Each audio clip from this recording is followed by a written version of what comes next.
तुम्ही दिवसातून 5 ते 10 वेळा हे नक्कीच करत असाल. सिग्नल, गाड्या, सायकल, क्रॉसवॉक क्लिक करता. पण यामागे खरं काम काय चाललंय तुम्हाला माहितीये का? चला सांगते.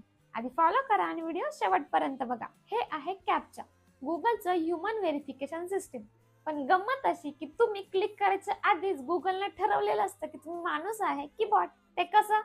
तर तुमचा माऊस कसा हलतोय, टायपिंगचा speed, browsing history, cookies, IP यावरून एक सायलेंटली स्कोअर ठरत असतो. बॉट्स सरळ रेषेत हलतात, माणसं थोडी अस्थिर आणि नैसर्गिक हालचाल करतात. फोटो निवडायचा ऑप्शन तेव्हाच येतो जेव्हा सिस्टीमला थोडी शंका येते. सगळ्यात इंटरेस्टिंग पार्ट, ते फोटो रॅन्डम नसतात, तर ते असतात गुगल स्ट्रीट व्ह्यू आणि मॅप्सचे फोटो. जेव्हा तुम्ही सिग्नल आणि सायकल वरती क्लिक करता तेव्हा नकळत गुगलचा सेल्फ ड्रायव्हिंग कार आणि मॅप साठी डेटा लेबल करता. म्हणजे फुकटचं काम करता सिक्युरिटीच्या नावाखाली. आणि आता गुगलने पुढचं पाऊल टाकले, रिकॅपचा व्हर्जन 3. यात तर फोटोज दाखवत नाही, बॅकग्राऊंडला तुमच्या वागणं बघूनच सायलेंटली स्कोअर देऊन ठरवतात तुम्ही माणूस आहात की बॉट. म्हणजे आता तुम्हाला समजणार पण नाही की तुमची टेस्ट चालू आहे. जर नेक्स्ट टाइम कोणी विचारलं की हे कॅप्चा काय असतं तर त्यांना शेअर करण्यासाठी हे आत्ताच सेव्ह करून